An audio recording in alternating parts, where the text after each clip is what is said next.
Back to Matthew chapter 24 பரிசுத்தாவி ரொம்ப கிளியராக கிரைஸ்ட்டுக்கிட்ட ஒரு காரலேஷனில் இந்த இந்த இந்த இந்த டீட்டெயிலை படிக்கும்போது அவ்வளோ ஃபேக்ட்ஸாக அவ்வளோ கிளியராக தெளிவாக கடவுள் வந்து இப்படி தான் நான் வருவேன், இதெல்லாம் இருக்கும், இதெல்லாம் ஏமாந்துடாதீங்க, இதெல்லாம் பாருங்கள், இப்படி தான் எண்ட் டைம் சயின்ஸ் இருக்கும்னு சொல்லி நம்ம நிகழ்ச்சி தலைப்பு மாதிரி ரொம்ப தெளிவாக இதை போட்டிருக்காரு.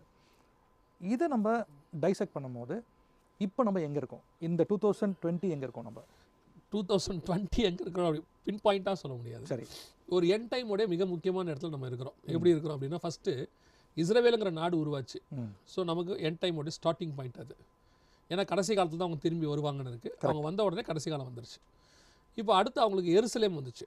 எருசலேம் வந்து கடைசி காலத்தில் வர வேண்டியதான ஒரு அடையாளம் 2018 வந்துருச்சு. இப்போ நமக்கு இன்னும் பாக்கி இருக்கிற ஒரே அடையாளம் இந்த தேவாலயம் மட்டும்தான். ஓகே, தேவாலயம் வந்துட்டா அவங்களுக்கு என்ன நடந்துடும்? இப்போ எந்த அளவுக்கு இந்த தேவாலயம் இருக்குது, அதோடைய கட்டுமான பணி எந்த அளவுக்கு இருக்குது, அதுக்கான ப்ரிப்பரேஷன், இதுக்கு